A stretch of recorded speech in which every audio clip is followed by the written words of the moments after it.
Have you ever wondered why God allowed his chosen temple to burn? Why did the wisest king who ever lived turn to demon worship? What secret did Hezekiah discover that saved Jerusalem when 185,000 enemy soldiers died in a single night? 2 Chronicles isn't just history, it's prophecy written in reverse. Every crown that rose, every altar torn down, every miracle and judgment was pointing to something far greater. The patterns hidden in these 36 chapters reveal the very heartbeat of God's eternal plan. Kings rise and fall, but the throne of David, that story is still being written. What you're about to discover will change how you see not just the past, but the future that's already unfolding. The Chronicles aren't over, you're living in them. The young king stood before the great altar at Gibeon, the most important worship place in all Israel. Solomon had come here with 1,000 burnt offerings, showing God just how serious he was about seeking divine guidance. This wasn't just any place. It was where Moses' original tabernacle stood, and where the bronze altar that God had commanded still received sacrifices. That night something extraordinary happened. As recorded in chapter 1, verse 7, God appeared to Solomon and said to him, "Ask for whatever you want me to give you." Can you imagine? The creator of the universe was offering a blank check to a young man who had just inherited the most powerful kingdom on earth. Solomon's response reveals the heart that would make him legendary. In verses 8 to 10, he said, "You have shown great kindness to David my father, and have made me king in his place.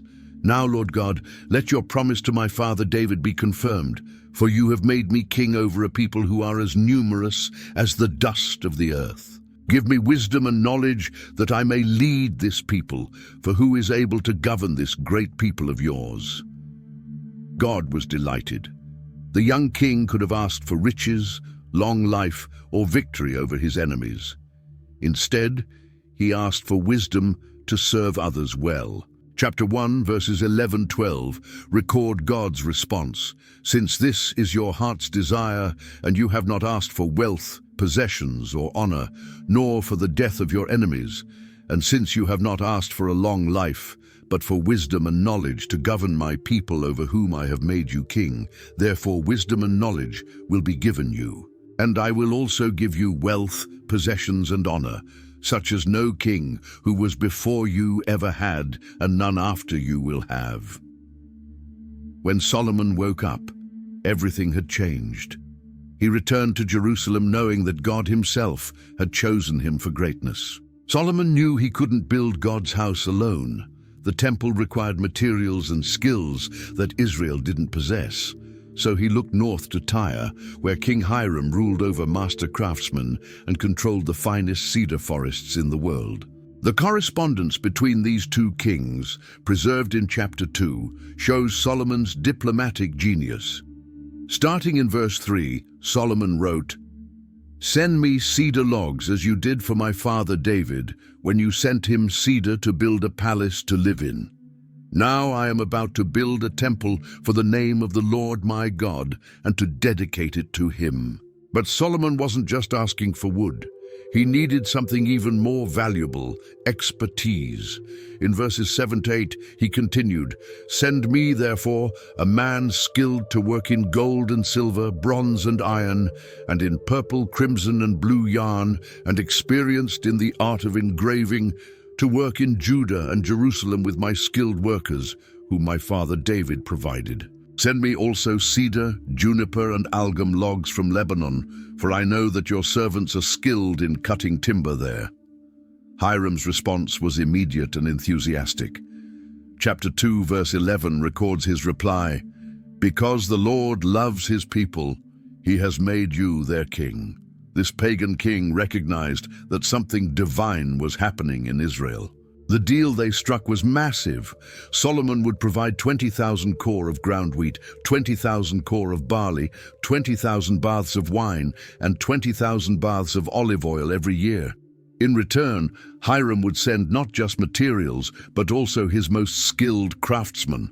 A man whose mother was from Israel, but whose father was from Tyre, making him the perfect bridge between 2 cultures. Finally, the moment had arrived. Chapter 3, verse 1 tells us exactly where this would happen. Then Solomon began to build the temple of the Lord in Jerusalem on Mount Moriah, where the Lord had appeared to his father David. It was on the threshing floor of Araunah the Jebusite, the place provided by David. This wasn't random. Mount Moriah was where Abraham had nearly sacrificed Isaac centuries before. It was where David had seen the angel of the Lord and built an altar. Now it would become the dwelling place of God's name forever. The temple's dimensions were breathtaking. Chapter 3, verse 3 gives us the measurements. The foundation Solomon laid for building the temple of God was 60 cubits long and 20 cubits wide. That's roughly 90 feet long and 30 feet wide. But it was the height that truly amazed people. Verse 4 tells us the front portion was 20 cubits high. Everything was covered in gold. Verse 4 continues, he overlaid the inside with pure gold. But this wasn't just a thin layer. Verse 8 reveals that he overlaid the most holy place with gold, and the gold weighed 600 talents. That's over 20 tons of pure gold in one room alone. The most holy place was where God would dwell. Chapter 3, verses 10 to 13 describe the two cherubim that Solomon placed there. For the most holy place, he made a pair of sculptured cherubim and overlaid them with gold. The total wingspan of the cherubim was 20 cubits. The cherubim stood on their feet facing the main hall. These weren't cute baby angels. They were massive guardians with wings that stretched from wall to wall, protecting the space where the Ark of the Covenant would rest. While gold dominated the interior, bronze was the star of the temple courtyard. Chapter 4 opens with the bronze altar. He made a bronze altar 20 cubits long, 20 cubits wide, and 10 cubits high. But even more impressive was what came next. Verse 2 introduces us to one of the ancient world's engineering marvels. He made the sea of cast metal, circular in shape, measuring 10 cubits from rim to rim and 5 cubits high. It took a line of 30 cubits to measure around it. This wasn't just a large bowl. The sea was massive, 15 feet across and 7.5 feet deep. But the real wonder was what supported it. Verses 3 to 4 explain, below the rim, figures of bulls encircled it, 10 to a cubit. The bulls were cast in 2 rows in one piece with the sea. The sea stood on 12 bulls, 3 facing north, 3 facing west, 3 facing south, and 3 facing east. Imagine the skill required to cast bronze bulls strong enough to support thousands of gallons of water, yet detailed enough to be works of art. This is where the priests would wash before serving in God's house. But Huram-Abi wasn't finished. Chapter 4, verses 6 to 8 list his other creations. He then made 10 basins for washing and placed 5 on the south side and 5 on the north. In them, the things to be used for the burnt offerings were rinsed, but the sea was to be used by the priests for washing. He made 10 gold lampstands according to the specifications for them and placed them in the temple, 5 on the south side and 5 on the north. He also made 10 tables and placed them in the temple, 5 on the south side and 5 on the north. And he made 100 gold sprinkling bowls. Every piece had a purpose. Every detail mattered. This was furniture fit for the King of Kings. The temple was complete, but it was still just an empty building. Everything changed when Solomon called together all the elders of Israel, all the heads of the tribes and the chiefs of the Israelite families, to bring up the most sacred object in their history, the Ark of the Covenant. Chapter 5, verse 2 sets the scene. Then Solomon summoned to Jerusalem the elders of Israel and all the heads of the tribes, the leaders of the Israelite families, to bring up the Ark of the Lord's covenant from Zion, the city of David. This wasn't a quiet ceremony. Verse 5 tells us, King Solomon and the entire assembly of Israel that had gathered about him were before the ark, sacrificing so many sheep and cattle that they could not be recorded or counted. The priests then carried the ark into the most holy place. Verse 7 records this historic moment. The priests then brought the ark of the Lord's covenant to its place in the inner sanctuary of the temple, the most holy place, and put it beneath the wings of the cherubim. But something was different about this ark. Verse 10 reveals there was nothing in the ark except the 2 tablets that Moses had placed in it at Horeb, where the Lord made a covenant with the Israelites after they came out of Egypt. The golden pot of manna and Aaron's rod that had budded were gone. Only the stone tablets of the law remained, the foundation of everything. Then the moment everyone was waiting for arrived. Chapter 5, verses 13-14 describe what happened next. The trumpeters and musicians joined in unison to give praise and thanks to the Lord. Accompanied by trumpets, cymbals, and other instruments, the singers raised their voices in praise to the Lord and sang, "He is good. His love endures forever." Then the temple of the Lord was filled with the cloud, and the priests could not perform their service because of the cloud. For the glory of the Lord filled the temple of God. God had moved in, standing before the newly filled temple. Solomon knew this moment would never come again. Chapter 6, verse 12 tells us, "Then Solomon stood before the altar of the Lord, in front of the whole assembly of Israel, and spread out his hands." What followed was one of the most beautiful prayers ever recorded. Solomon began in verse 14, "Lord, the God of Israel, there is no God like you in heaven or on earth, you who keep your covenant of love with your servants, who continue wholeheartedly in your way." But Solomon understood something profound about God. Even though they had built this magnificent temple, he knew in verse 18, "But will God really dwell on earth with humans? The heavens, even the highest heavens, cannot contain you. How much less this temple I have built?"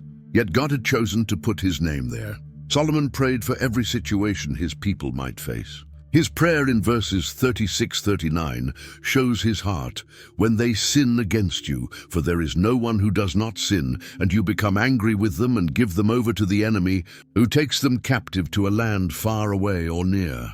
And if they have a change of heart in the land where they are held captive, and repent and plead with you in the land of their captivity and say, 'We have sinned, we have done wrong and acted wickedly,' and if they turn back to you with all their heart and soul in the land of their captivity where they were taken, and pray toward the land you gave their ancestors, toward the city you have chosen, and toward the temple I have built for your name, then from heaven, your dwelling place, hear their prayers and their pleas, and uphold their cause, and forgive your people who have sinned against you."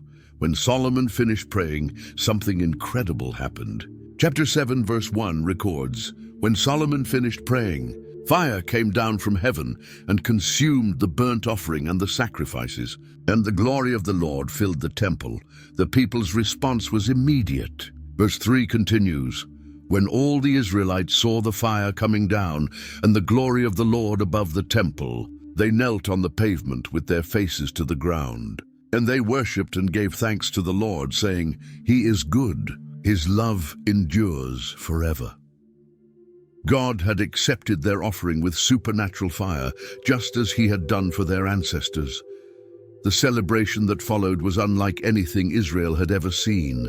Chapter 7, verse 4 tells us, "Then the king and all the people offered sacrifices before the Lord, but the numbers are staggering." Verse 5 continues, "King Solomon offered a sacrifice of 22,000 head of cattle and 120,000 sheep and goats. So the king and all the people dedicated the temple of God.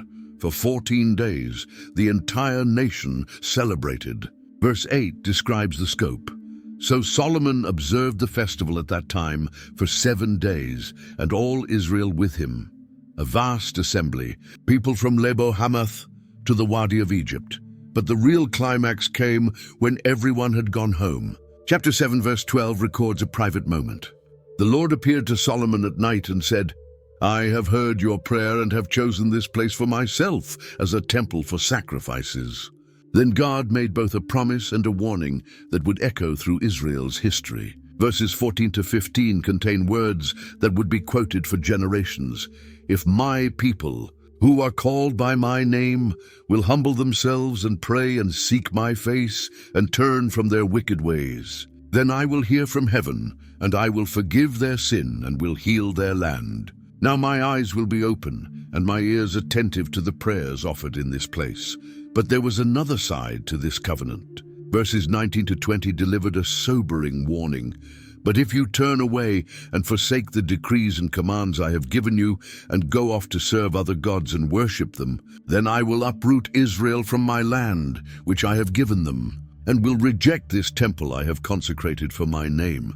The choice was now Israel's to make. With the temple complete, Solomon turned his attention to the rest of his kingdom. Chapter 8, verse 1 tells us, at the end of 20 years, during which Solomon built the temple of the Lord and his own palace. But his building projects went far beyond Jerusalem. Verses 4 to 6 list some of his major works. He also built up Tadmor in the wilderness, and all the store cities he had built in Hamath. He rebuilt Upper Beth-horon and Lower Beth-horon as fortified cities, with walls and with gates and bars, as well as Baalath and all his store cities, and all the cities for his chariots and for his horses, whatever he desired to build in Jerusalem, in Lebanon, and throughout all the territory he ruled. But Solomon's real genius was in organization. He solved the labor problem through careful management of different groups. Verses 7 to 8 explain, there were still people left from the Hittites, Amorites, Perizzites, Hivites, and Jebusites. Solomon conscripted the descendants of all these peoples remaining in the land, whom the Israelites had not destroyed, to serve as slave labor, as it is to this day. However, verse 9 shows his care for his own people. But Solomon did not make slaves of the Israelites for his work. They were his fighting men, commanders of his captains, and commanders of his chariots and charioteers. Most importantly, Solomon established the regular worship that would continue for centuries. Verses 12 to 13 record, on the altar of the Lord that he had built in front of the portico, Solomon sacrificed burnt offerings to the Lord, according to the daily requirement for offerings commanded by Moses for the Sabbaths, the new moons, and the 3 annual festivals, the festival of unleavened bread, the festival of weeks, and the festival of tabernacles. He organized the priests and Levites exactly as his father David had planned. Verse 14 tells us, in keeping with the ordinance of his father David, he appointed the divisions of the priests for their duties, and the Levites to lead the praise, and to assist the priests according to each day's requirement. By chapter 9, Solomon's fame had spread to the ends of the earth. The golden age of Israel was at its peak. The moment that would change Israel forever began at Shechem, where all the tribes had gathered to crown Solomon's son as their new king. But Rehoboam faced an unexpected challenge before he could even sit on the throne. The people had a request that would test his wisdom from day one. Chapter 10 verse 3 tells us that they sent for Jeroboam, and he and all Israel went to Rehoboam and said to him, this wasn't just a small group of complainers. This was the entire nation speaking with one voice. Their message was simple but urgent, as recorded in verse 4. Your father put a heavy yoke on us, but now lighten the harsh labor and the heavy yoke he put on us, and we will serve you. Solomon's building projects had been magnificent, but they came at a cost. The people were exhausted from years of forced labor and heavy taxes. They weren't asking for much, just some relief so they could breathe again. Rehoboam made his first smart decision. Verse 5 shows his wisdom. Rehoboam answered, come back to me in 3 days. So the people went away. He knew this decision was too important to rush. First, he consulted with the older men who had served his father. Chapter 10 verses 6-7 record their advice. Then King Rehoboam consulted the elders who had served his father Solomon during his lifetime. How would you advise me to answer these people? He asked. They replied, if you will be kind to these people and please them and give them a good answer, they will always be your servants. This was perfect advice. A little kindness would have secured his kingdom forever. But then Rehoboam made a fatal mistake. Verse 8 tells us, "But Rehoboam rejected the advice the elders gave him and consulted the young men who had grown up with him and were serving him." These young advisors had never known hardship. Their advice, recorded in verses 10-11, was exactly what you'd expect. The young men who had grown up with him replied, "These people have said to you, 'Your father put a heavy yoke on us, but make our yoke lighter.' Now tell them, 'My little finger is thicker than my father's waist. My father laid on you a heavy yoke. I will make it even heavier. My father scourged you with whips. I will scourge you with scorpions." When the 3 days ended and the people returned, Rehoboam's response sealed Israel's fate. Verses 13-14 record his harsh words. The king answered them harshly. Rejecting the advice of the elders, King Rehoboam followed the advice of the young men and said, "My father made your yoke heavy. I will make it even heavier. My father scourged you with whips. I will scourge you with scorpions." The reaction was immediate and explosive. Verse 16 captures the moment of no return. When all Israel saw that the king refused to listen to them, they answered the king, "What share do we have in David? What part in Jesse's son? To your tents, Israel. Look after your own house, David." Indeed, so all the Israelites went home. Just like that, the united kingdom of Israel was over. 10 tribes walked away from David's dynasty, and only Judah and Benjamin remained loyal to Rehoboam. Rehoboam's first instinct was exactly what you'd expect from a young king who had just lost most of his kingdom. He wanted to fight to get it back. Chapter 11, verse 1 tells us, when Rehoboam arrived in Jerusalem, he mustered Judah and Benjamin, 180,000 able-bodied men, to go to war against Israel and to regain the kingdom for Rehoboam. But God had other plans. Verse 2 introduces us to a prophet whose words would save thousands of lives. But this word of the Lord came to Shemaiah, the man of God. Shemaiah's message was clear and direct, as recorded in verses 3-4. "Say to Rehoboam, son of Solomon, king of Judah, and to all Israel in Judah and Benjamin, this is what the Lord says, do not go up to fight against your fellow Israelites. Go home, every one of you, for this is my doing." The prophet made it clear that the kingdom's division wasn't a political accident. It was God's judgment. What happened next shows that people in those days still respected God's voice. Verse 4 simply states, "So they obeyed the words of the Lord and turned back from marching against Jeroboam." Can you imagine? 180,000 soldiers ready for battle simply went home because a prophet said God didn't want them to fight. But Rehoboam wasn't going to sit around doing nothing. Verses 5-10 list his impressive fortification program. Rehoboam lived in Jerusalem and built up towns for defense in Judah: Bethlehem, Edam, Tekoa, Beth-zur, Soko, Adullam, Gath, Mareshah, Ziph, Edoraim, Lachish, Azekah, Zorah, Aijalon, and Hebron. These were fortified cities in Judah and Benjamin. He strengthened their defenses and put commanders in them with supplies of food, olive oil, and wine. But the real blessing came from an unexpected source. When Jeroboam set up his golden calves in the north and appointed non-Levite priests, the faithful religious leaders made a choice that strengthened Judah tremendously. Verses 13-14 tell us, the priests and Levites from all their districts throughout Israel sided with him. The Levites even abandoned their pasture lands and property and came to Judah and Jerusalem, because Jeroboam and his sons had rejected them as priests of the Lord. This migration wasn't just about priests, it was about all the faithful people who wanted to worship God correctly. Verse 16 explains, those from every tribe of Israel who set their hearts on seeking the Lord. The God of Israel followed the Levites to Jerusalem to offer sacrifices to the Lord, the God of their ancestors. For 3 years, this influx of godly people made all the difference. Verse 17 summarizes this golden period.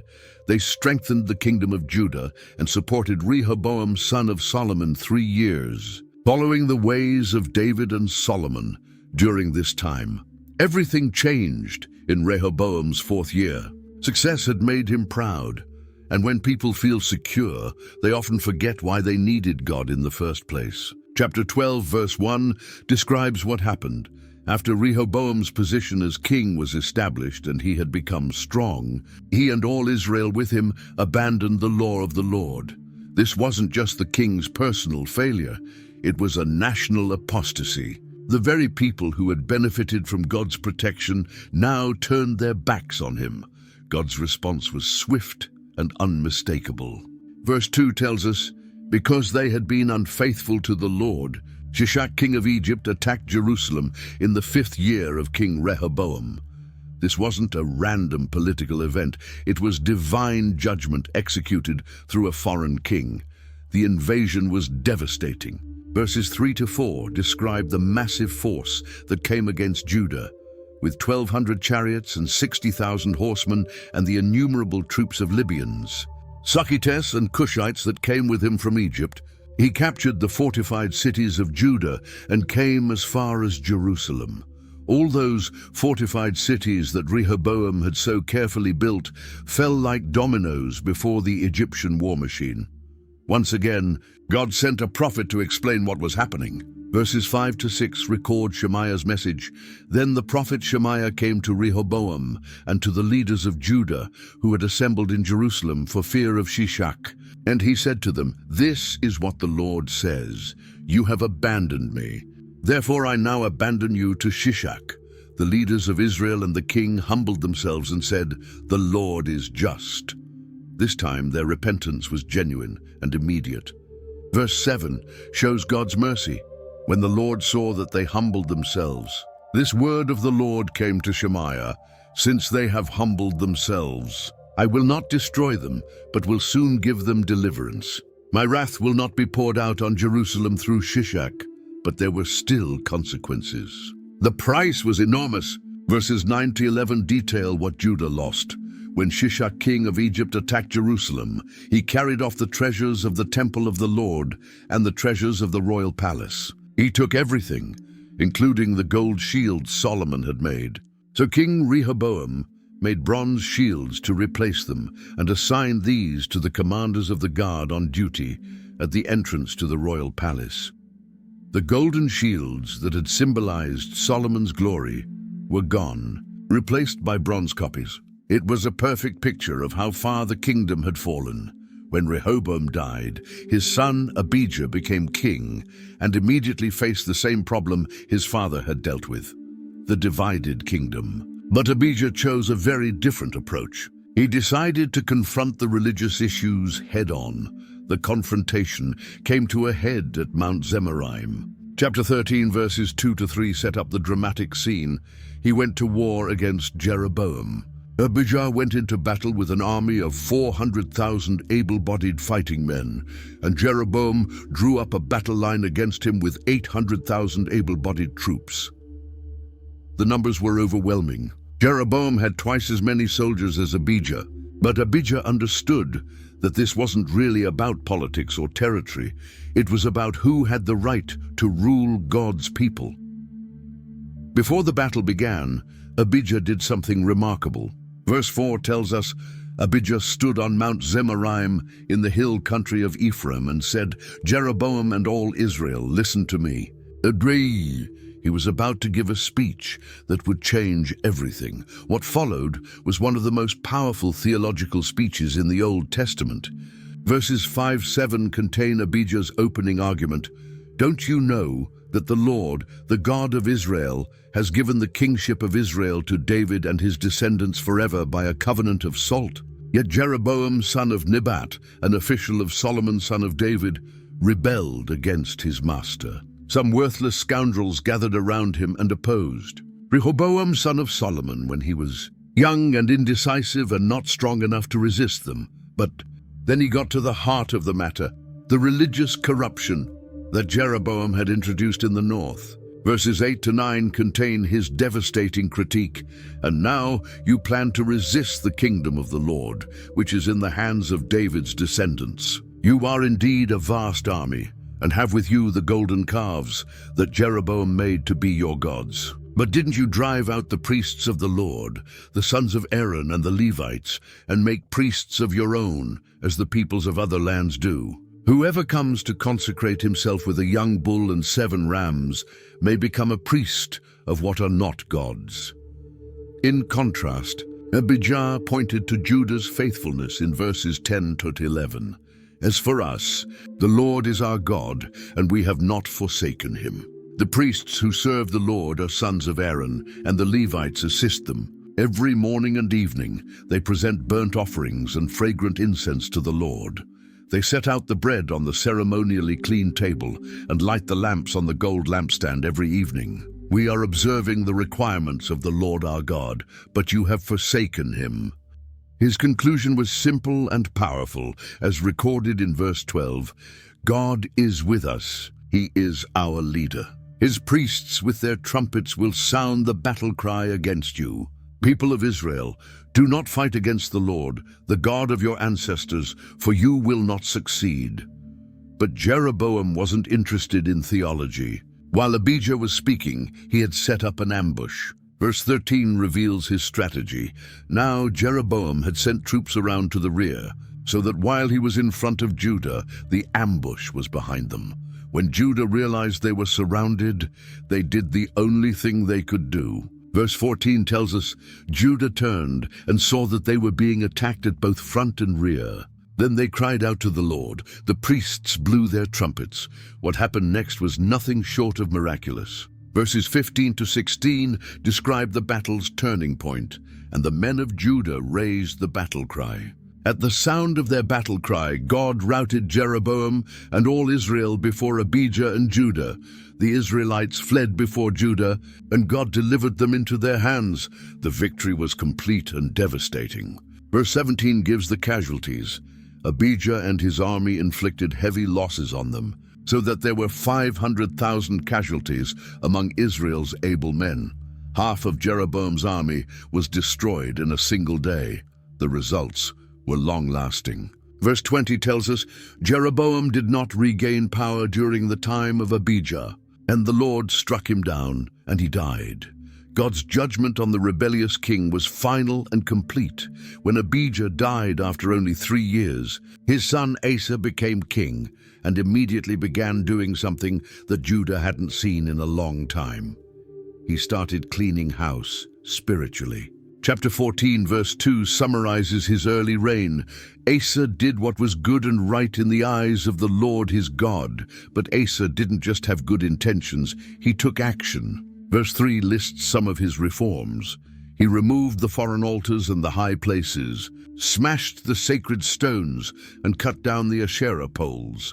This wasn't just ceremonial cleaning. Asa was systematically destroying every trace of idol worship he could find. His reforms went even further. Verses 4 to 5 show how thorough he was. He commanded Judah to seek the Lord, the God of their ancestors, and to obey his laws and commands. He removed the high places and incense altars in every town in Judah, and the kingdom was at peace under him. The results were immediate and obvious. When a nation turns back to God wholeheartedly, God responds with blessing. Verse 6 tells us, he built up the fortified cities of Judah since the land was at peace. No one was at war with him during those years, for the Lord gave him rest. God's blessing also showed in Judah's military strength. Verse 8 gives us the numbers. Asa had an army of 300,000 men from Judah, equipped with large shields and with spears, and 280,000 from Benjamin, armed with small shields and with bows. All these were brave fighting men. For 10 peaceful years everything went perfectly. But then came a test that would have destroyed most kingdoms. Verse 9 introduces us to a terrifying enemy. Zerah the Cushite marched out against them with an army of thousands upon thousands and 300 chariots, and came as far as Manasseh. The numbers were overwhelming. Most translations suggest that Zerah came with 1,000,000 soldiers, nearly twice the size of Asa's entire army. This was the kind of invasion that usually meant the end of nations, but Asa had learned something during those 10 years of peace. Verse 11 records one of the most beautiful prayers in the Old Testament. Then Asa called to the Lord his God and said, Lord, there is no one like you to help the powerless against the mighty. Help us, Lord our God, for we rely on you, and in your name we have come against this vast army. Lord, you are our God. Do not let mere mortals prevail against you. The answer came immediately. Verse 12 tells us, the Lord struck down the Cushites before Asa and Judah. The Cushites fled. It wasn't a close battle or a hard-fought victory. God simply struck down the enemy and they ran. The victory went beyond just one battle. Verses 14-15 show how complete God's deliverance was. They destroyed all the villages around Gerar, for the terror of the Lord had fallen on them. They raided all these villages, since there was much plunder in them. They also attacked the camps of the herders, and carried off droves of sheep and goats and camels. Then they returned to Jerusalem, fresh from his miraculous victory over the Cushites. Asa was returning to Jerusalem when God sent him a message that would spark the greatest revival Judah had seen since Solomon's early years. Chapter 15, verse 1 introduces the messenger. The Spirit of God came on Azariah, son of Oded. This wasn't just human wisdom or political advice. This was a direct word from the Lord. Verses 2-3 record the prophet's message. He went out to meet Asa and said to him, Listen to me, Asa and all Judah and Benjamin. The Lord is with you when you are with him. If you seek him, he will be found by you. But if you forsake him, he will forsake you. For a long time Israel was without the true God, without a priest to teach, and without the law. But the message wasn't all warning. Verses 4 and 7 contain tremendous encouragement. But in their distress they turned to the Lord, the God of Israel, and sought him, and he was found by them. But as for you, be strong and do not give up, for your work will be rewarded. The prophet's words had an immediate impact. Verse 8 tells us, When Asa heard these words and the prophecy of Azariah, son of Oded the prophet, he took courage. He removed the detestable idols from the whole land of Judah and Benjamin, and from the towns he had captured in the hills of Ephraim. He repaired the altar of the Lord that was in front of the portico of the Lord's temple. The climax came in the 3rd month of Asa's 15th year. Verse 10 sets the scene. They assembled at Jerusalem in the 3rd month of the 15th year of Asa's reign. This wasn't just a small ceremony. It was a massive national gathering. The people came prepared to worship seriously. Verse 11 tells us, At that time they sacrificed to the Lord 700 head of cattle and 7,000 sheep and goats from the plunder they had brought back. But the real heart of the gathering was what happened next. Verses 12-13 describe a moment that changed the nation. They entered into a covenant to seek the Lord, the God of their ancestors, with all their heart and soul. All who would not seek the Lord, the God of Israel, were to be put to death, whether small or great, man or woman. The ceremony was joyful and enthusiastic. Verses 14-15 capture the atmosphere. They took an oath to the Lord with loud acclamation, with shouting and with trumpets and horns. All Judah rejoiced about the oath because they had sworn it wholeheartedly. They sought God eagerly, and he was found by them. So the Lord gave them rest on every side, but Asa's reforms went even deeper than public ceremonies. Verse 16 shows how serious he was. King Asa also deposed his grandmother Maacah from her position as queen mother because she had made a repulsive image for the worship of Asherah. Asa cut it down, crushed it, and burned it in the Kidron Valley. The chapter ends with a summary of this golden period. Verse 19 tells us, There was no more war until the 35th year of Asa's reign. Everything changed in the 36th year of Asa's reign. Chapter 16, verse 1 introduces the crisis. In the 36th year of Asa's reign, Baasha, king of Israel, went up against Judah and fortified Ramah to prevent anyone from leaving or entering the territory of Asa, king of Judah. But instead of doing what he had done with the Cushites, praying and trusting God for deliverance, Asa decided to handle this crisis through human wisdom. Verses 2-3 describe his plan. Asa then took the silver and gold out of the treasuries of the Lord's temple and of his own palace, and sent it to Ben-Hadad, king of Aram, who was ruling in Damascus. "Let there be a treaty between me and you," he said, "as there was between my father and your father. See, I'm sending you silver and gold. Now break your treaty with Baasha, king of Israel, so he will withdraw from me." The plan worked perfectly from a human perspective. Verse 4 tells us, Ben-Hadad agreed with King Asa and sent the commanders of his forces against the towns of Israel. They conquered Ijon, Dan, Abel-Maim, and all the store cities of Naphtali. From every human perspective, this was brilliant diplomacy, but God saw it very differently. Verse 7 introduces a prophet who had some hard words for the king. At that time, Hanani the seer came to Asa, king of Judah, and said to him, "Because you relied on the king of Aram and not on the Lord your God, the army of the king of Aram has escaped from your hand." The prophet reminded Asa of what God could do. Verse 8 brought back memories of the king's greatest triumph. Were not the Cushites and Libyans a mighty army with great numbers of chariots and horsemen? Yet when you relied on the Lord, he delivered them into your hand. Hanani's conclusion was both an encouragement and a rebuke. Verse 9 contains one of the most famous verses about God's faithfulness. "For the eyes of the Lord range throughout the earth to strengthen those whose hearts are fully committed to him. You have done a foolish thing, and from now on you will be at war."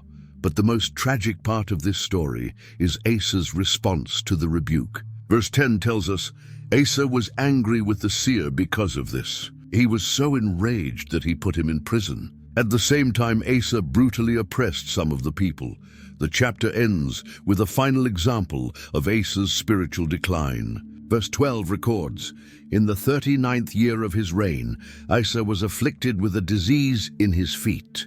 Though his disease was severe, even then he did not seek help from the Lord, but only from the physicians. When Asa died, his son Jehoshaphat became king and immediately began to reverse his father's late spiritual decline." Chapter 17, verse 3 summarizes his approach. "The Lord was with Jehoshaphat because he followed the ways of his father David's earlier days. He did not consult the Baals." God's response to this faithfulness was immediate and obvious. Verses 5 to 6 describe the blessing that followed. "The Lord established the kingdom under his control, and all Judah brought gifts to Jehoshaphat, so that he had great wealth and honor. His heart was devoted to the ways of the Lord. Furthermore, he removed the high places and the Asherah poles from Judah. But Jehoshaphat understood something that many leaders miss. Having power isn't enough if people don't know how to live right. So he launched the most comprehensive education program in Judah's history." Verses 7 to 9 describe this remarkable initiative. "In the 3rd year of his reign, he sent his officials Ben-Hail, Obadiah, Zechariah, Nethanel, and Micaiah to teach in the towns of Judah. With them were certain Levites, Shemaiah, Nethaniah, Zebadiah, Asahel, Shemiramoth, Jehonathan, Adonijah, Dobijah, and Tobadonijah, and the priests Elishama and Jehoram. They taught throughout Judah, taking with them the book of the law of the Lord. They went around to all the towns of Judah and taught the people. The results were extraordinary. Verse 10 tells us, "The fear of the Lord fell on all the kingdoms of the land surrounding Judah, so that they did not go to war against Jehoshaphat. Instead of war, Judah's neighbors brought tribute." Verse 11 describes the wealth that flowed in. "Some Philistines brought Jehoshaphat gifts and silver as tribute, and the Arabs brought him flocks, 7,700 rams and 7,700 goats. Most importantly, he organized his military in a way that showed both wisdom and faith." Verses 14-18 give us the impressive numbers. "These were the men who served the king, besides those he stationed in the fortified cities throughout Judah. From Judah, commanders of units of 1,000, Adnah the commander, with 300,000 fighting men. Next, Jehohanan the commander with 280,000. Next, Amaziah, son of Zikri, who volunteered himself for the service of the Lord, with 200,000. From Benjamin, Eliada, a valiant soldier, with 200,000 men armed with bows and shields. Next, Jehoshaphat, with 180,000 men armed for battle. The total came to over 1,000,000 men, a massive army that showed God's blessing on Jehoshaphat's faithfulness. After the disasters of his father's later reign, Jehoshaphat had restored Judah to a position of strength and respect. Jehoshaphat's greatest mistake began with what seemed like a brilliant political move, a marriage alliance between his son and the daughter of Israel's king. But Ahab wasn't just any king. He was the most wicked ruler Israel had ever seen, married to the infamous Jezebel. Chapter 18 verse 1 tells us, "Now Jehoshaphat had great wealth and honor, and he allied himself with Ahab by marriage. This alliance would bring nothing but trouble for Judah." But at the time, it must have seemed like smart diplomacy. The real test came when Ahab invited his new ally to join him in battle. Verse 3 records the invitation. Ahab, king of Israel, asked Jehoshaphat, king of Judah, "Will you go with me against Ramoth-Gilead?" Jehoshaphat replied, "I am as you are, and my people as your people. We will join you in the war." But Jehoshaphat had one condition that would expose just how different these two kings really were. Verse 4 shows his wisdom. But Jehoshaphat also said to the king of Israel, "First seek the counsel of the Lord." Ahab was happy to oblige. Verse 5 tells us, "So the king of Israel brought together the prophets, 400 men, and asked them, 'Shall we go to war against Ramoth-Gilead, or shall I not?' 'Go,' they answered, 'for God will give it into the king's hand.' But something felt wrong to Jehoshaphat. These weren't real prophets of the Lord.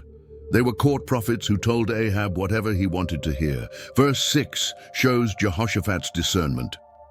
But Jehoshaphat asked, "Is there no longer a prophet of the Lord here whom we can inquire of?" Ahab's response was telling. Verse 7 records his reluctant admission. The king of Israel answered Jehoshaphat, "There is still one prophet through whom we can inquire of the Lord. But I hate him because he never prophesies anything good about me, but always bad. He is Micaiah, son of Imlah." When they brought Micaiah, the pressure was immediate. But the true prophet knew exactly where his loyalty lay. Verse 13 contains his famous response. But Micaiah said, "As surely as the Lord lives, I can tell him only what my God says." Then Micaiah told them what he had really seen. Verses 17 to 18 record his true vision. Then Micaiah answered, "I saw all Israel scattered on the hills like sheep without a shepherd, and the Lord said, 'These people have no master. Let each one go home in peace.'" The king of Israel said to Jehoshaphat, "Didn't I tell you that he never prophesies anything good about me, but only bad?" Despite this clear warning from God, both kings went to battle anyway. Ahab tried to cheat death by disguising himself, as recorded in verse 29. The king of Israel said to Jehoshaphat, "I will enter the battle in disguise, but you wear your royal robes, but you can't hide from God's judgment." Verse 33 tells us what happened. But someone drew his bow at random and hit the king of Israel between the sections of his armor.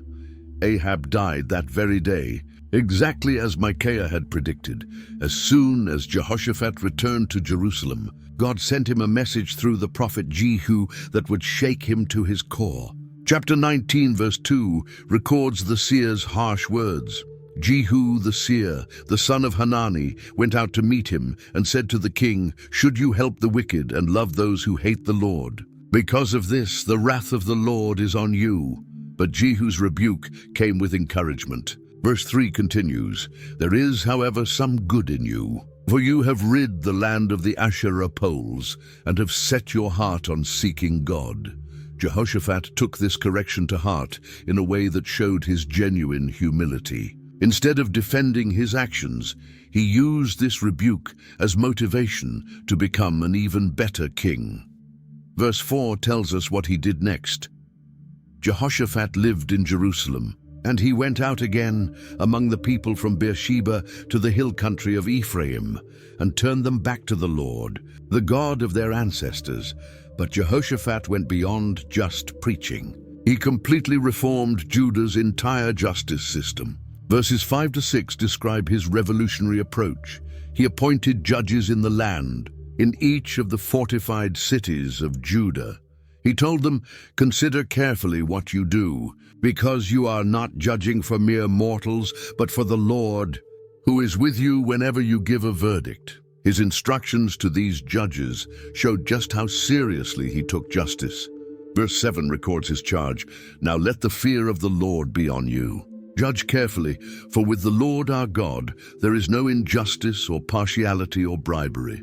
But Jehoshaphat didn't stop with local courts. He also reformed the appeal system in Jerusalem. Verse 8 tells us, "In Jerusalem also Jehoshaphat appointed some of the Levites, priests and heads of Israelite families, to administer the law of the Lord and to settle disputes." This wasn't just administrative reform, it was spiritual revival through the justice system. Just when Jehoshaphat thought he could focus on internal reforms, the greatest military crisis of his reign emerged. Chapter 20, verse 1, describes the terrifying threat. After this, the Moabites and Ammonites with some of the Meunites came to wage war against Jehoshaphat. The news got worse when scouts brought more details. Verse 2 contains the alarming report. Some people came and told Jehoshaphat, "A vast army is coming against you from Edom, from the other side of the Dead Sea. It is already in Hazezon Tamar, that is, En-Gedi." Jehoshaphat's response shows what he had learned from his earlier mistakes. Instead of rushing into alliances with foreign kings, he did something that changed everything. Verse 3 tells us, "Alarmed, Jehoshaphat resolved to inquire of the Lord, and he proclaimed a fast for all Judah." What followed was one of the most powerful public prayers in the entire Bible. Verses 6 to 9 record the beginning of his prayer. "Lord, the God of our ancestors, are you not the God who is in heaven? You rule over all the kingdoms of the nations. Power and might are in your hand, and no one can withstand you. Our God, did you not drive out the inhabitants of this land before your people Israel, and give it forever to the descendants of Abraham your friend? They have lived in it, and have built in it a sanctuary for your name, saying, 'If calamity comes upon us, whether the sword of judgment or plague or famine, we will stand in this sanctuary before you and cry out to you in our distress, and you will hear us and save us.'" Then Jehoshaphat got specific about the current crisis. Verses 10 to 12 contain his desperate plea, "But now here are men from Ammon, Moab, and Mount Seir, whose territory you would not allow Israel to invade when they came from Egypt. So they turned away from them and did not destroy them. See how they are repaying us by coming to drive us out of the possession you gave us as an inheritance. Our God, will you not judge them? We have no power to face this vast army that is attacking us. We do not know what to do, but our eyes are on you." The answer came immediately through a young Levite named Jahaziel. Verses 15 to 17 contain his prophetic encouragement. He said, "Listen, King Jehoshaphat, and all who live in Judah and Jerusalem. This is what the Lord says to you. Do not be afraid or discouraged because of this vast army. For the battle is not yours but God's. Tomorrow march down against them. They will be climbing up by the pass of Ziz, and you will find them at the end of the gorge in the desert of Jeruel. You will not have to fight this battle. Take up your positions. Stand firm and see the deliverance the Lord will give you, Judah and Jerusalem. Do not be afraid. Do not be discouraged. Go out to face them tomorrow, and the Lord will be with you." Early the next morning, they set out for what would be the strangest military campaign in history. Verse 21 describes their unusual battle formation. After consulting the people, Jehoshaphat appointed men to sing to the Lord and to praise him for the splendor of his holiness as they went out at the head of the army, saying, "Give thanks to the Lord, for his love endures forever." What happened next was beyond anything they could have imagined. Verses 22 to 23 describe God's incredible intervention. As they began to sing and praise, the Lord set ambushes against the men of Ammon and Moab and Mount Seir who were invading Judah, and they were defeated. The Ammonites and Moabites rose up against the men from Mount Seir to destroy and annihilate them. After they finished slaughtering the men from Seir, they helped to destroy one another. When Judah's army reached the battlefield, they couldn't believe what they saw. Verse 24 tells us, when the men of Judah came to the place that overlooks the desert and looked toward the vast army, they saw only dead bodies lying on the ground. No one had escaped. When Jehoshaphat died, everything changed. His son Jehoram had married Athaliah, daughter of the wicked Ahab and Jezebel, and she brought all her family's evil influences with her to Judah. Chapter 21, verse 4, describes Jehoram's first act as king. When Jehoram established himself firmly over his father's kingdom, he put all his brothers to the sword, along with some of the officials of Israel. Verse 6 explains where this evil came from. He followed the ways of the kings of Israel, as the house of Ahab had done, for he married a daughter of Ahab. He did evil in the eyes of the Lord. God's response came through the most unexpected messenger, a letter from the prophet Elijah. Verses 12-15 contain Elijah's written judgment. Jehoram received a letter from Elijah the prophet, which said, "This is what the Lord, the God of your father David, says, you have not followed the ways of your father Jehoshaphat or of Asa king of Judah, but you have followed the ways of the kings of Israel. And you have led Judah and the people of Jerusalem to prostitute themselves, just as the house of Ahab did. You have also murdered your own brothers, members of your own family, men who were better than you. So now the Lord is about to strike your people, your sons, your wives, and everything that is yours, with a heavy blow. You yourself will be very ill with a lingering disease of the bowels, until the disease causes your bowels to come out." The judgment began immediately with foreign invasions. Verses 16-17 describe the attacks.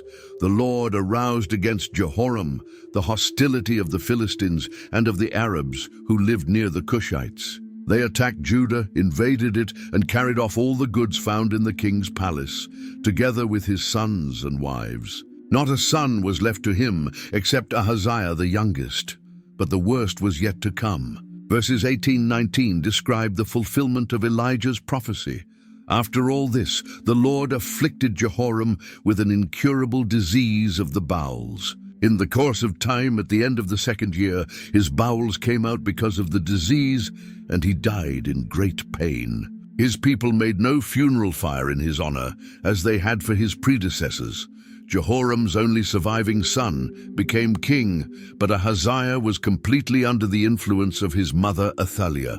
Chapter 22, verse 3 explains the problem. He too followed the ways of the house of Ahab, for his mother encouraged him to act wickedly. The end came when Ahaziah decided to visit his cousin Joram, king of Israel. Verse 7 tells us, through this visit to Joram, God brought about Ahaziah's downfall. When Ahaziah arrived, he went out with Joram to meet Jehu son of Nimshi, whom the Lord had anointed to destroy the house of Ahab. Jehu killed them both.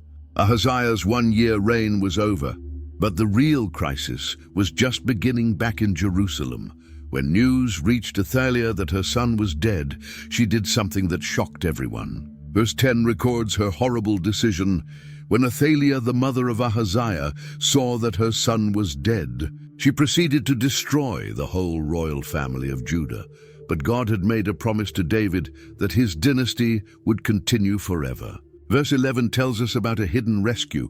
But Jehoshabeth, the daughter of King Jehoram and wife of the priest Jehoiada, took Joash son of Ahaziah and stole him away from among the royal princes who were being murdered. She put him and his nurse in a bedroom. One baby survived the massacre. Joash was hidden in the temple, the one place Athaliah would never think to look for him. For 6 long years, the most evil woman in Judah's history sat on David's throne. But she didn't know about the baby hiding in God's house.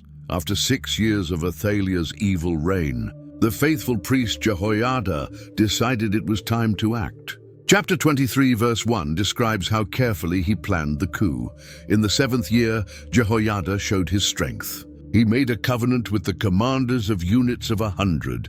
The moment of revelation was dramatic. Verses 10-11 describe the coronation. he stationed all the men, each with his weapon in his hand, around the king, near the altar and the temple.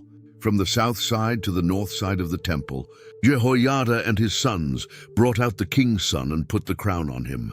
They presented him with a copy of the covenant and proclaimed him king. They anointed him and shouted, "Long live the king!" When Athaliah heard the noise and saw what was happening, she cried, "Treason!" But it was too late. Jehoiada ordered her execution, and with Athaliah gone, he led the people in renewing their covenant with God. The first order of business was cleaning up the religious mess. Verse 17 describes the response. All the people went to the temple of Baal and tore it down. They smashed the altars and idols and killed Mattan the priest of Baal in front of the altars.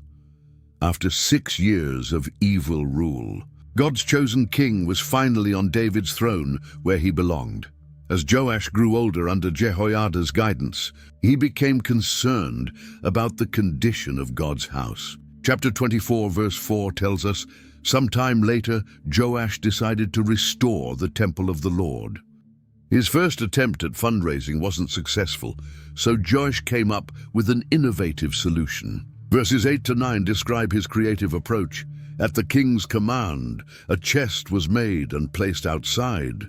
At the gate of the temple of the Lord, a proclamation was then issued in Judah and Jerusalem that they should bring to the Lord the tax that Moses, the servant of God, had required of Israel in the wilderness. The response exceeded all expectations. Verse 10 tells us, all the officials and all the people brought their contributions gladly. They dropped them into the chest until it was full. The renovation was so successful that they had money left over for new furnishings. Everything went perfectly as long as the faithful priest was alive to guide the young king. But then came a tragic turning point. Verse 15 records Jehoiada's death. Now Jehoiada was old and full of years, and he died at the age of 130. With Jehoiada gone, everything changed. Verse 18 reveals the new officials' influence. They abandoned the temple of the Lord, the God of their ancestors, and worshipped Asherah poles and idols. The final tragedy came when Joash ordered the murder of Zechariah, Jehoiada's son, who tried to warn the people about their apostasy. The king had forgotten everything his mentor had done for him. When Joash was assassinated, his son Amaziah became king and immediately brought justice for his father's murder. Chapter 25, verse 4 explains, "Yet he did not put their children to death, but acted in accordance with what is written in the law, in the book of Moses." Amaziah's next challenge was dealing with Edom. He prepared his army and hired additional soldiers from Israel, but a prophet warned him not to use the northern troops. Verse 9 records Amaziah's concern about the money he had paid, and the prophet's response. The man of God replied, "The Lord can give you much more than that." So Amaziah dismissed the hired soldiers and trusted God for victory. The campaign against Edom was a complete success. Verses 11-12 describe the victory. Amaziah then marshaled his strength and led his army to the Valley of Salt, where he killed 10,000 men of Seir. The army of Judah also captured 10,000 men alive, took them to the top of a cliff, and threw them down so that all were dashed to pieces. But the real tragedy was what happened after his military victory. Verse 14 describes his shocking decision. When Amaziah returned from slaughtering the Edomites, he brought back the gods of the people of Seir. He set them up as his own gods, bowed down to them and burned sacrifices to them. Why would he worship the gods of a people he had just defeated?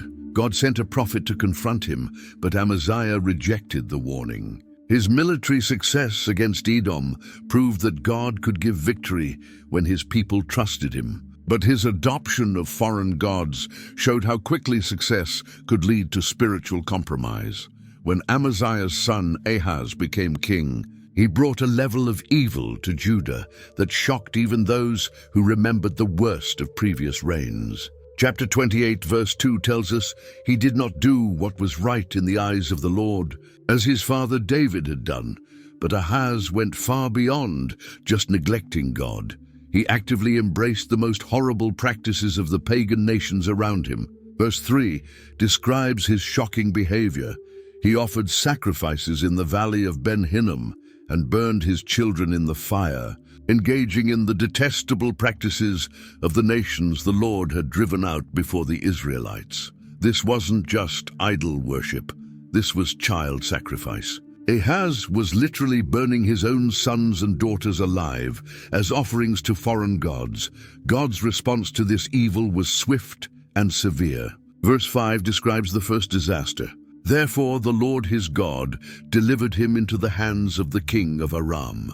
The Arameans defeated him and took many of his people as prisoners and brought them to Damascus. He was also given into the hands of the king of Israel, who inflicted heavy casualties on him. The attack from Israel was particularly devastating. Verses 6-7 give us the horrifying numbers.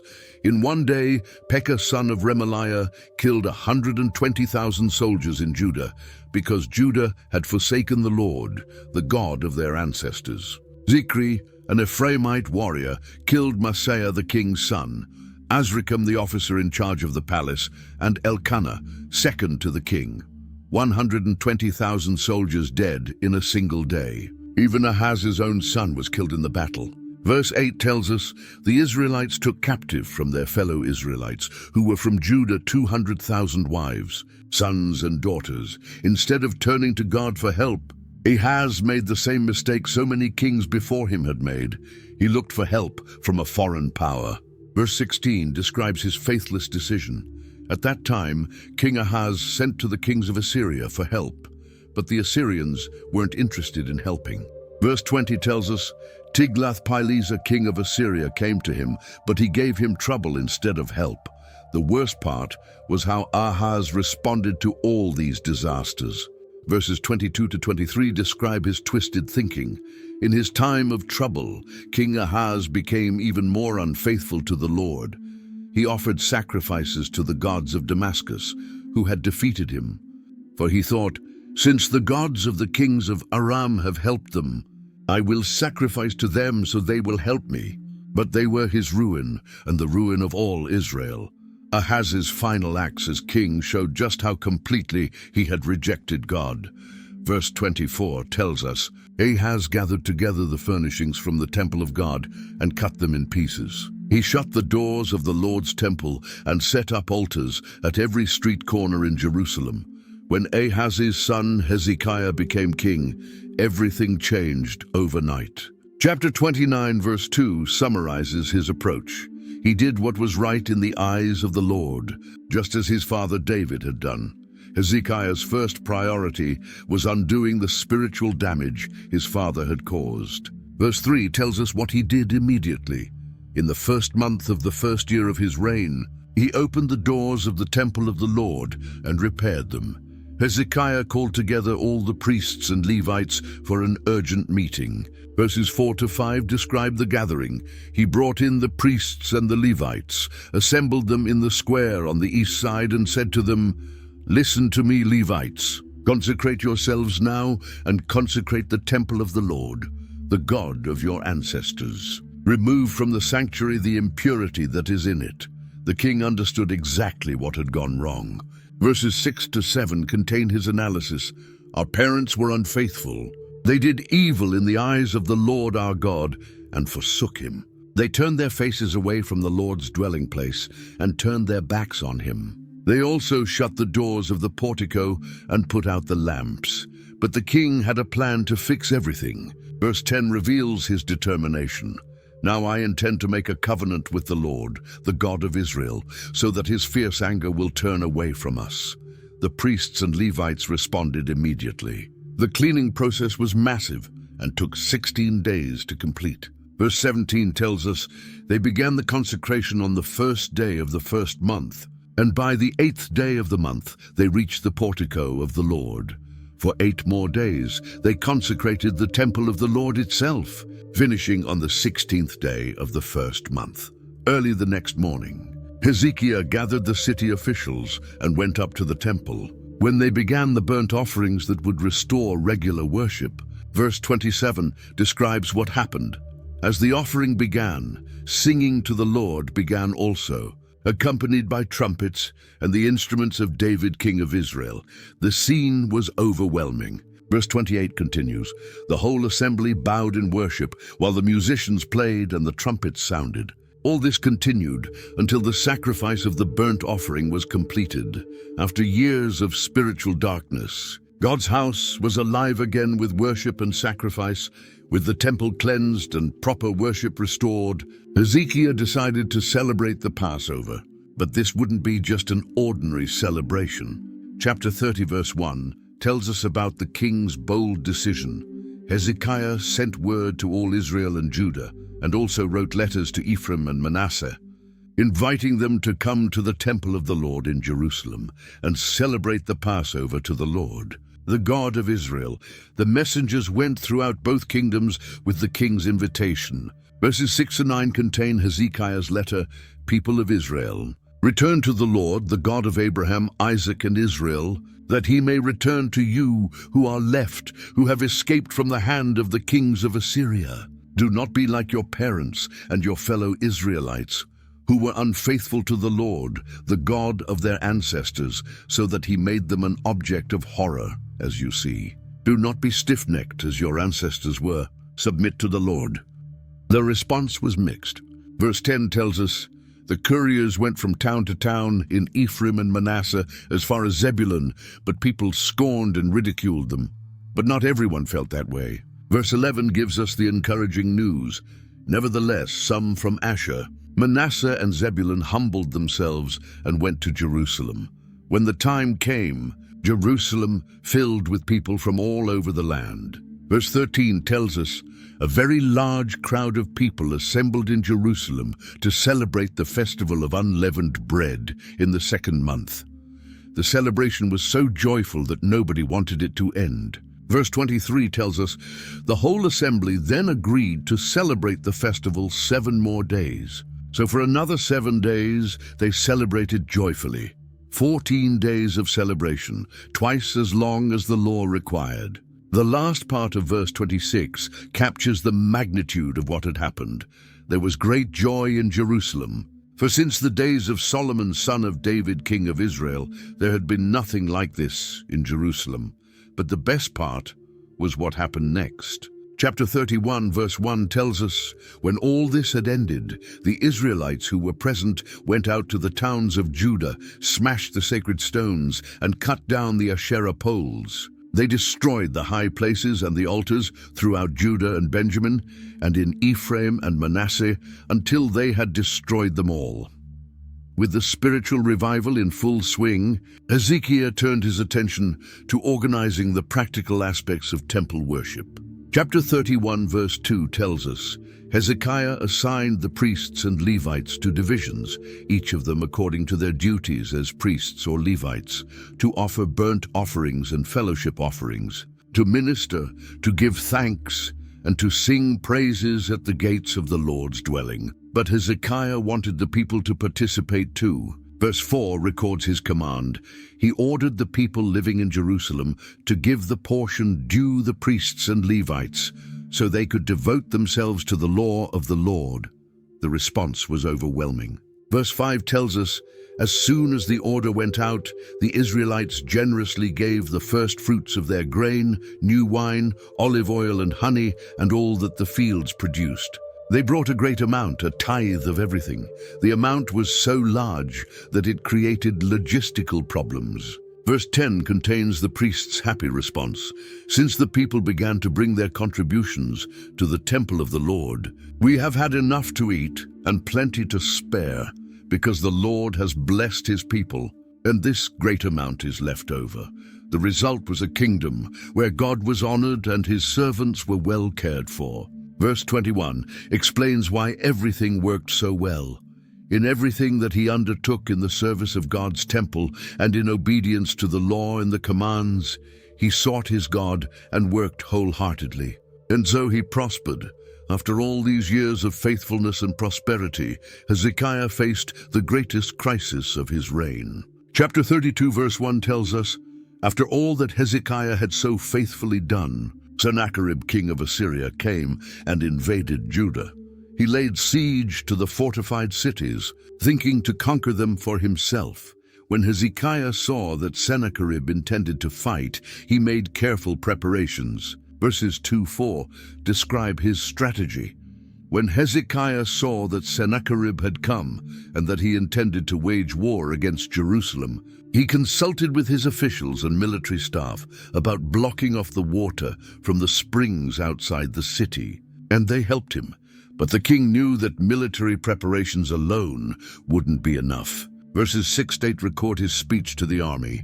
He appointed military officers over the people and assembled them before him in the square at the city gate, and encouraged them with these words: "Be strong and courageous. Do not be afraid or discouraged because of the king of Assyria and the vast army with him, for there is a greater power with us than with him. With him is only the arm of flesh, but with us is the Lord our God to help us and to fight our battles." Instead of attacking Jerusalem directly, Sennacherib tried psychological warfare. The Assyrian messengers spoke loudly in Hebrew so all the people could hear their threats. But the most blasphemous part was how they talked about the Lord. Verse 19 records their horrible words. They spoke about the God of Jerusalem as they did about the gods of the other peoples of the world, the work of human hands. Hezekiah and the prophet Isaiah knew exactly what to do. Verse 20 tells us, King Hezekiah and the prophet Isaiah, son of Amoz, cried out in prayer to heaven about this. Their prayer was answered in the most dramatic way possible. Verse 21 records what happened. And the Lord sent an angel who annihilated all the fighting men and the commanders and officers in the camp of the Assyrian king. So he withdrew to his own land in disgrace. One angel destroyed 185,000 Assyrian soldiers in a single night. When Hezekiah died, his son Manasseh became king at the age of 12. Chapter 33, verse 2, summarizes the new king's approach.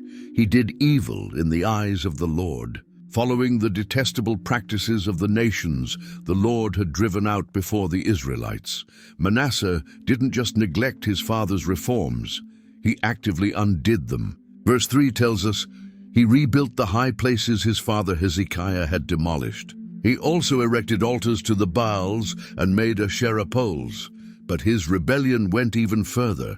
Verse 6 describes horrors that rivaled anything his grandfather Ahaz had done. He sacrificed his children in the fire in the valley of Ben-Hinnom, practiced divination and witchcraft, sought omens, and consulted mediums and spiritists. The impact on the nation was devastating. Verse 9 explains, but Manasseh led Judah and the people of Jerusalem astray, so that they did more evil than the nations the Lord had destroyed before the Israelites. God sent prophets to warn them, but nobody listened. Verses 10-11 tell us, the Lord spoke to Manasseh and his people, but they paid no attention. So the Lord brought against them the army commanders of the king of Assyria, who took Manasseh prisoner, put a hook in his nose, bound him with bronze shackles, and took him to Babylon. The captivity accomplished what years of prophetic warnings couldn't do. Verse 12 tells us, in his distress he sought the favor of the Lord his God and humbled himself greatly before the God of his ancestors. This wasn't just political maneuvering, it was genuine repentance. Verse 13 continues, and when he prayed to him, the Lord was moved by his entreaty and listened to his plea. So he brought him back to Jerusalem and to his kingdom. When Manasseh died, his son Amon became king and immediately returned to the old evil ways. But Amon's reign was mercifully short. Verse 24 tells us, Amon's officials conspired against him and assassinated him in his palace. An 8-year-old boy named Josiah was now king of Judah. When 8-year-old Josiah became king, nobody could have predicted that this child would lead the greatest spiritual revival in Judah's history. Chapter 34, verse 2 tells us, he did what was right in the eyes of the Lord and followed the ways of his father David, not turning aside to the right or to the left. As Josiah grew up, his commitment to God deepened. Verse 3 describes his spiritual development. In the 8th year of his reign, while he was still young, he began to seek the God of his father David. In his 12th year, he began to purge Judah and Jerusalem of high places, Asherah poles, and idols. In his 18th year as king, Josiah decided to repair the temple. But during the renovation work, something incredible happened. Verse 14 tells us, while they were bringing out the money that had been taken into the temple of the Lord, Hilkiah the priest found the book of the law of the Lord that had been given through Moses. The book of the law had been lost for decades. But now, just when Josiah was seeking to serve God wholeheartedly, the lost scripture was found. When Josiah heard the words of the law, his response was immediate and dramatic. Verse 19 tells us, when the king heard the words of the law, he tore his robes. The prophetess Huldah gave them a message that was both terrifying and encouraging. The nation would face judgment, but Josiah himself would die in peace because of his faithfulness. So Josiah gathered all the people together for a covenant renewal ceremony. Verses 29-31 describe this historic gathering. Then the king called together all the elders of Judah and Jerusalem. He went up to the temple of the Lord with the people of Judah, the inhabitants of Jerusalem, the priests and the Levites, all the people from the least to the greatest. He read in their hearing all the words of the book of the covenant, which had been found in the temple of the Lord. The result was the most thorough religious reform in Judah's history. To celebrate the spiritual renewal, Josiah held a Passover celebration that would be remembered forever. Chapter 35, verse 18 tells us, the Passover had not been observed like this in Israel since the days of the prophet Samuel, and none of the kings of Israel had ever celebrated such a Passover as did Josiah. But then, tragically, everything changed. Verse 20 introduces the crisis. After all this, when Josiah had set the temple in order, Necho, king of Egypt, went up to fight at Carchemish on the Euphrates, and Josiah marched out to meet him in battle. Despite Necho's attempts to avoid conflict, Josiah insisted on fighting. Verse 23 tells us what happened. Archers shot King Josiah, and he told his officers, "Take me away. I'm badly wounded." Josiah died on the way back to Jerusalem. The death of Josiah marked the beginning of the end for the kingdom of Judah. Chapter 36 tells the story of the last 4 kings. Jehoahaz reigned only 3 months before being deposed by Egypt. Jehoiakim was made king by Necho but did evil. During his reign, Nebuchadnezzar of Babylon began the deportations that would eventually empty the land. Jehoiakim reigned only 3 months before being taken to Babylon. Zedekiah was Judah's last king, and he proved to be just as faithless as his predecessors. The final siege was brutal. Verses 17-19 describe the end. He brought up against them the king of the Babylonians, who killed their young men with the sword in the sanctuary, and did not spare young men or young women, the elderly or the infirm.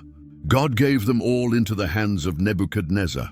He carried to Babylon all the articles from the temple of God, both large and small, and the treasures of the Lord's temple, and the treasures of the king and his officials. They set fire to God's temple and broke down the wall of Jerusalem. They burned all the palaces and destroyed everything of value there.